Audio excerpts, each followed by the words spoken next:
Hi everyone. So this is an optional walkthrough how I would do one of these chunks. Unfortunately, it does mean I'm stepping on your feet a little bit because you wouldn't be able to use my same claim, but that's okay. You have many, many other ideas that I can't think of myself. Anyways, again, this is optional. Hopefully it will help you. If not, sorry. Anyways. So I'm going to try to go through my entire thought process as I'm doing this. Feel free to put this on speed up or skip sections, etc. The point is, make whatever use of this you need to or can. But in the meantime, I will try to walk you through my full thought process so that you understand how I do this and that it's not magic. So let's go. So I am going to use the text suicide watch to answer one of these questions. However, you do have the option of using girl as an alternative text. So I do want to make sure you know that. And these are the two essential questions that I could answer about this text. How does social media impact identity, or how do a society's oppressive expectations impact identity? If you're doing girl, obviously, this is your best option. So I'm going to go with this one. Oops, it was already bolded, I guess. La. I'm going to go with this one because it's our theme of the year. So I want to do something with it. This part is recommended. I really, really strongly recommend you do a says means matters chart for whatever evidence you're going to use before you write your claim. And here's the reason why. Sometimes when you write your claim thinking you know what you're going to say, then you have to shoehorn a piece of evidence into it, or your analysis doesn't quite match because you went in a different direction, often a more interesting direction than your original claim. Or maybe your analysis only proves part of your claim and there's a part of it that's just kind of left hanging to be sad by itself. My point is, start with the evidence because this is really what analysis is. You use what is on the page, what it says, the evidence, and then you analyze it in order to figure out why it's what it says, what the message is. So I'm going to work through one of these. I think I'm going to use this quote. Even her narcissism was pastel pink, kawaii, cute. Um, because it's bizarre. It feels bizarre to me, even having grown up in the same generation as Jilly, probably. So I'm not going to use the whole quote because that's just going to make it more confusing for me. I'm going to use whichever part of it I want to focus on. So I'm going to use this. She didn't even have the malignant kind or the official personality disorder. Even her narcissism was pastel pink, kawaii, cute. So let's copy this into my says means matters chart. I am a good student who doesn't like to plagiarize, so I'm always going to put things in quotes. It's also just a good habit to be in. Thompson, Spires. The more you do this, the easier it becomes. This is page 5. The more often you do this, the more automatic it becomes. Okay, so I don't want to use all of this. I'm going to use mostly this pastel pink, kawaii, cute. Okay, what does this mean? I'm not going to write complete sentences here because I like to sleep. Um, Plus, honestly, I don't know about you all. My brain does not function in complete sentences. It functions in flowcharts. So if complete sentences make sense to you, be my guest. I'm not gonna do that. Okay, so I've got. Whoosh. I need to talk through my thinking now, don't I? Hey. Okay, so pastel pink. It implies it's very faded, not strong, unobtrusive. Obviously, I can spell. What's the word I wanted? Non-aggressive, maybe? If pink can be aggressive, I guess it can. Kawaii cute kind of fits into that. It's kind of a diminutive. It's using it to essentially diminish her. It's diminishing her illness because she's saying it's diminutive. It's not very strong. Not faded. maybe even transparent a little bit. This is coming from someone who likes pastels. There's another word I'm looking for and I can't remember what it is, so I'm going to use one of these for now. La dida. So kawaii implies diminutive. There's also, I mean, heteroglossia, there's a lot of weeaboo vibes to it. But anyways, she's diminishing her own illness, which means that she's diminishing her own suffering. Maybe I'll just use this part then, because this part is helpful, but I want to make sure that I stay focused. So I'm going to use this. It's diminutive, which means she's diminishing her illness, diminishing her own suffering, because she's been told to by the therapist. So this is a bit of context that's going to help me out later when I'm trying to prove why this is important, why this matters. And here's why this matters, in my opinion.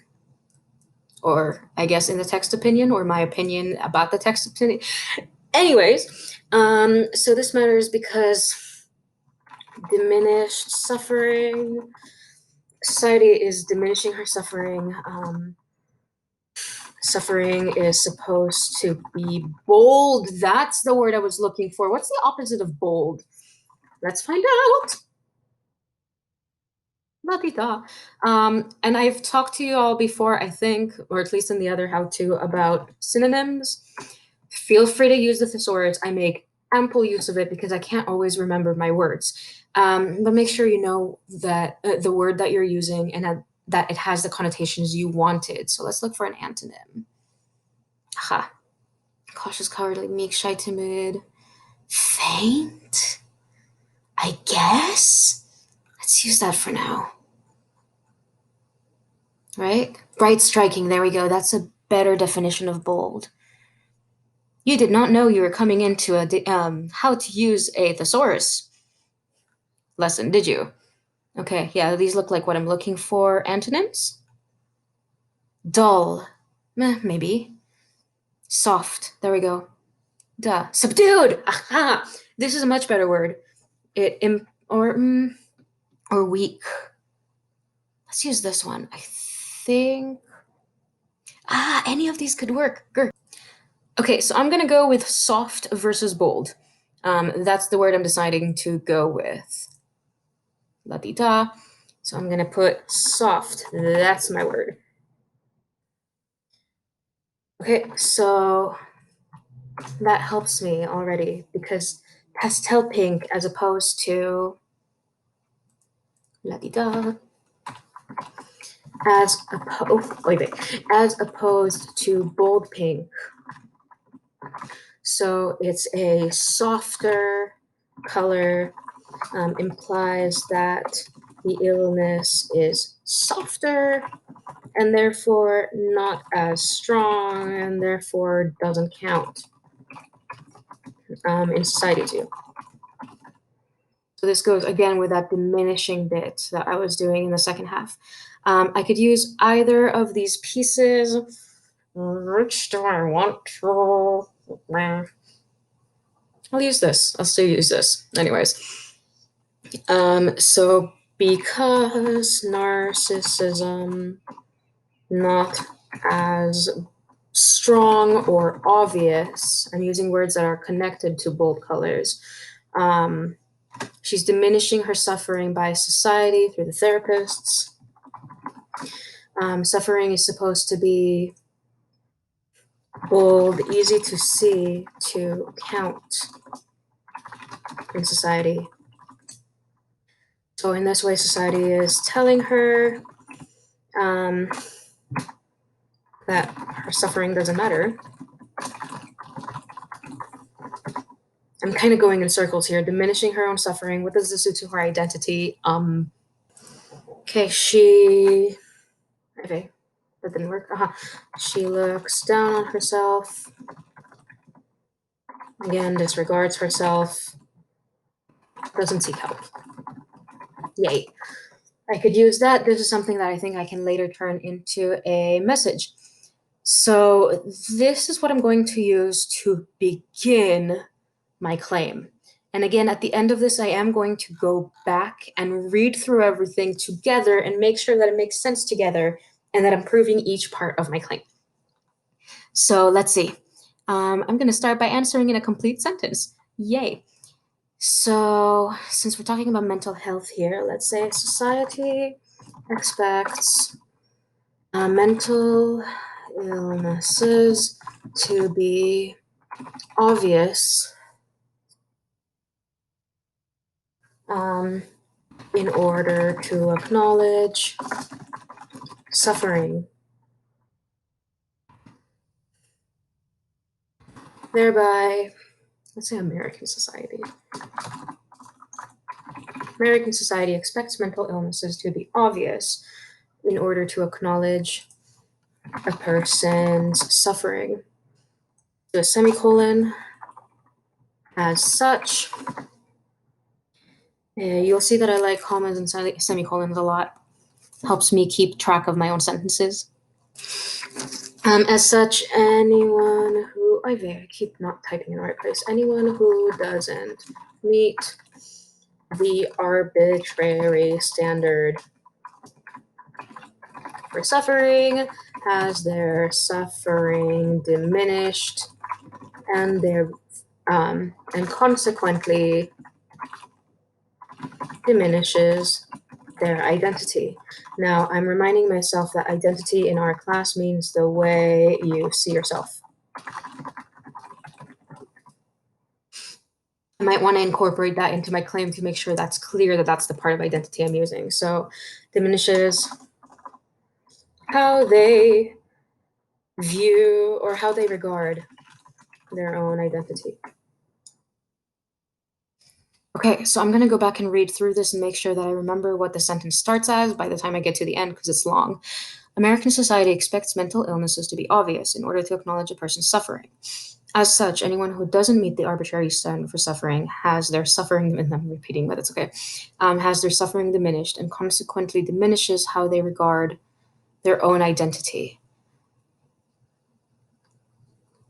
So instead of their own identity, their own, I'm going to say capabilities, because this is more connected to that diminishing and suffering. Suffering impacts what you're able to do. I think I'm going to go with this, or at least start here. So before I go on, I'm going to mark words that I want to make sure I return to. So since they said suffering 3 times, obviously I need to make sure I go back to this one. And again, this is a first draft, so you can use the same word 15 times and it's fine. This is a strong piece of evidence, or evidence diction, so I want to make sure I come back to that, and capabilities. So I want to make sure I come back to all of the key words in my claim at some point to make sure that I'm proving all of it. All right, so before I can add context, I need to put in my evidence. There's a lot of jumping around in here, isn't there? Sorry, that's I guess what writing is. Yay. Why are you not the right font? Are you the right font? Everything is in a different font. Oops. Anyway, here we go.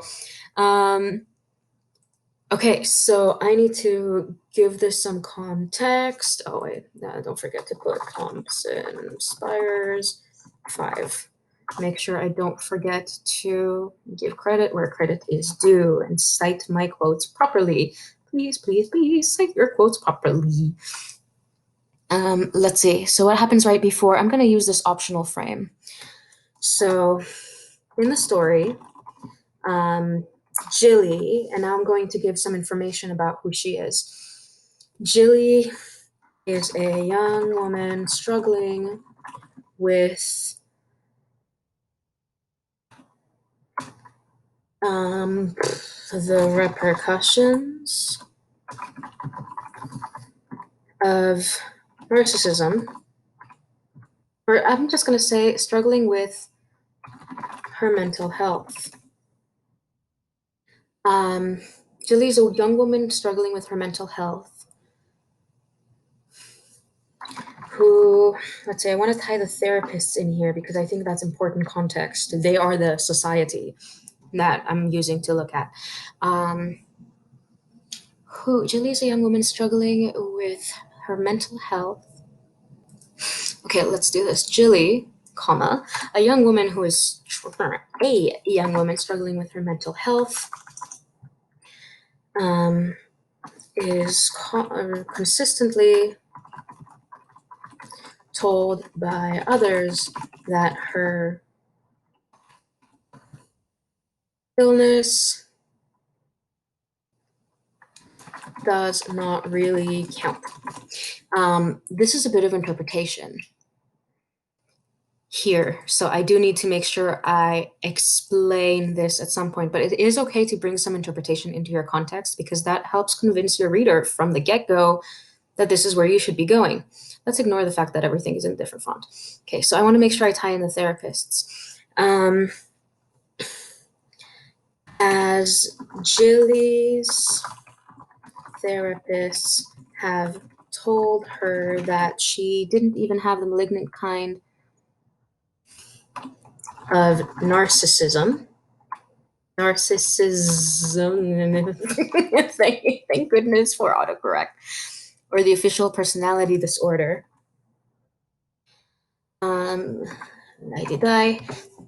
She begins to see her mental illness as, or personality disorder, her mental illness, condition, whatever you want to call it. I'm going to go with mental illness for now, though I don't know if this quite qualifies. I'll check the DSM later. Okay, she didn't have the malignant kind of narcissism or the official personality disorder. Have told her repeatedly and dismissively. Again, this is my own, we know, this is summary. This, no, you're wrong. Have repeatedly and dismissively told her, don't split your infinitives. I don't think that's what I'm doing here, but anyways, this is a bit of interpretation on my part. I'm judging them a little bit, and that's fine. Bring in your own judgment words because they help strengthen your argument. They help make it clear what your opinion is. And again, the more language you use that's connected to what you're trying to argue, the more your reader is going to stay on with you. Remember, language is power. The way we phrase things impacts the way we think about them, remember them, etc. Okay, so I'm going to use, I think I decided to use how do I do this? I can start with author's words. I personally like to start by describing her suffering rooted in, let's do this, by describing her mental illness as pastel pink. Jilly implies that it is fainter,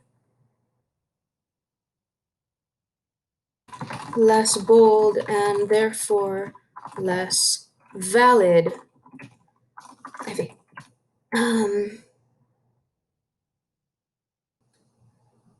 And therefore less valid than the official personality disorder.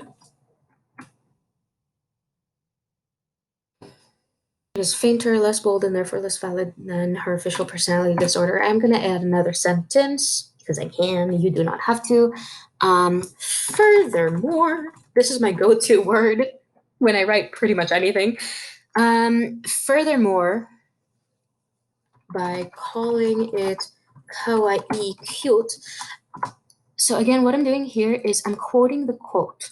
Make sure you use the same words from your embedded quote here in your analysis. Keep connecting back between the quote and the analysis. Furthermore, by calling it kawaii cute, I'm just gonna do this for now. Weeaboo diminutive. Y'all still know what a weeaboo is, right? I hope. Oh, Cool. It's officially in the dictionary, I guess. Furthermore, by calling it kawaii cute, weeaboo diminutive, um, Jilly. How do I say this? Let's go with the word that goes with diminutive. Minimizes her mental or her condition, and thereby the suffering the condition causes. I can spell causes. By describing her mental illness as notice that I go back and reread everything, but generally after I've written it out. So I do recommend don't go back every 3 seconds. Just go back just to remind yourself what you were writing before you go on. I wouldn't worry about word choice at this point. You will do that when you do your second edit, or your third, or your fourth. Aha. By describing her mental illness as pastel pink, simply implies that it is fainter, less bold, and therefore less valid than the official.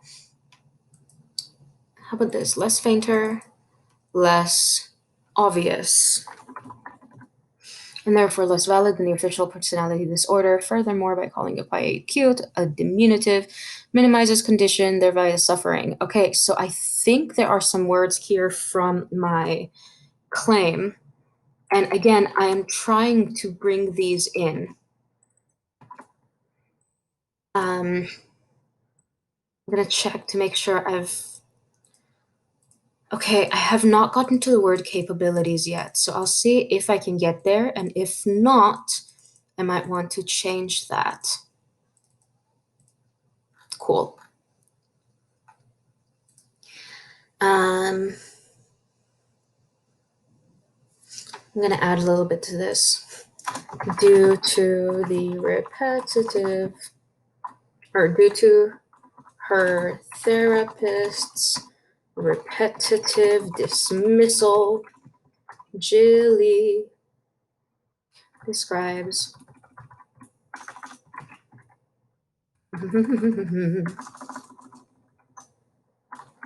implying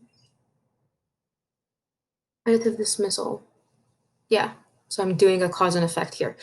And now I want to make sure I'm connecting to the claim. So I have made my job a little bit easier already by using some words that are connected to the claim.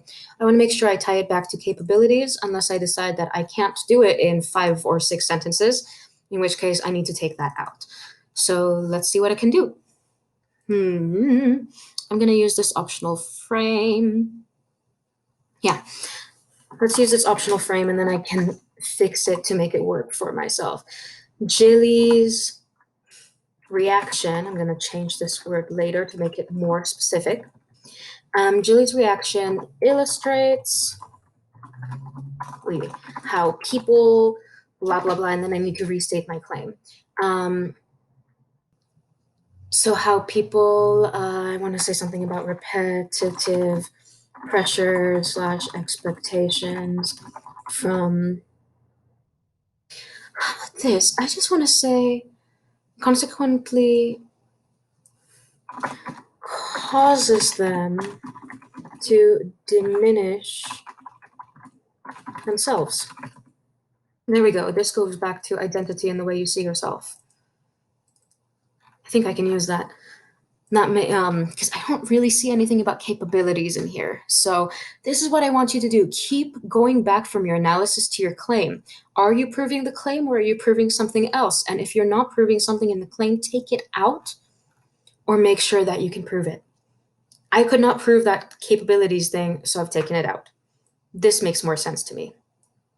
If you diminish your suffering, you diminish yourself. Okay, Julie's reaction in general is peer pressure from society cause people to diminish selves. Okay, these are just notes. Okay, so Julie's subconscious, let's use this, subconscious minimizing. Okay, that's a lot of her pain. This is not very concise. I'm using a lot of ofs. I'm using a lot of whatchamacallit. Yeah, I don't want to do this. I'm gonna start with a verb. by subconsciously minimizing her own pain. Jilly's something, or let's do Jilly illustrates how through, or how when repetitively dismissed as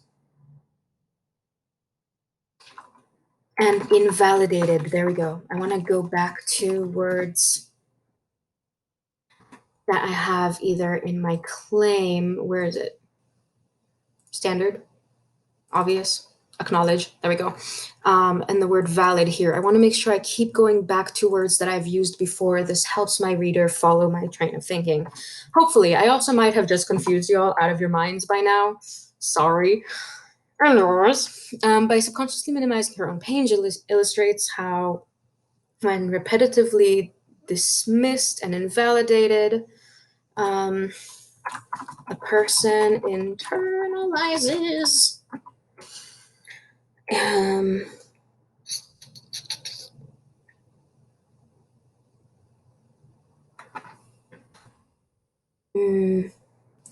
how about this? Internalizes society's view of their suffering.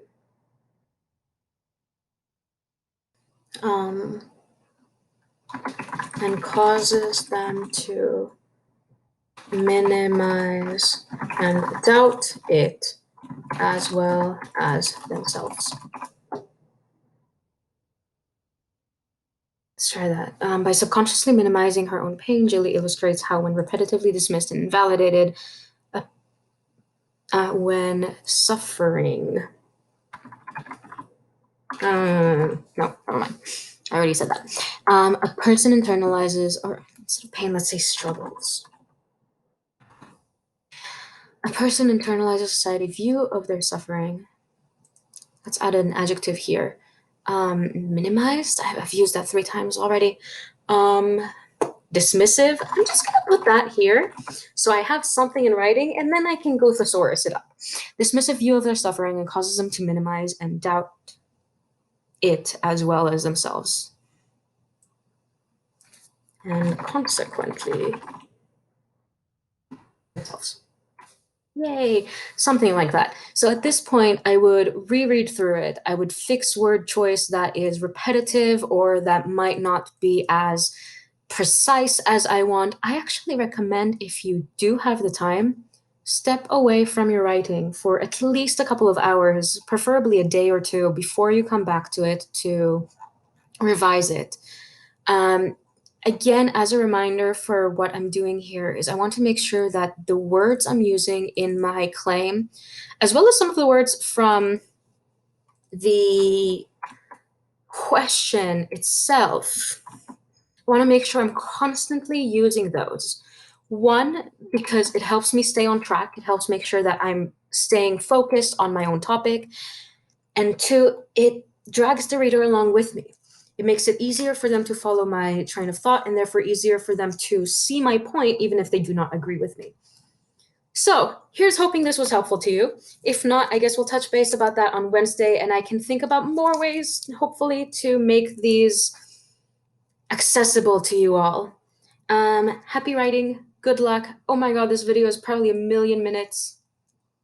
How long are you? Oh my God.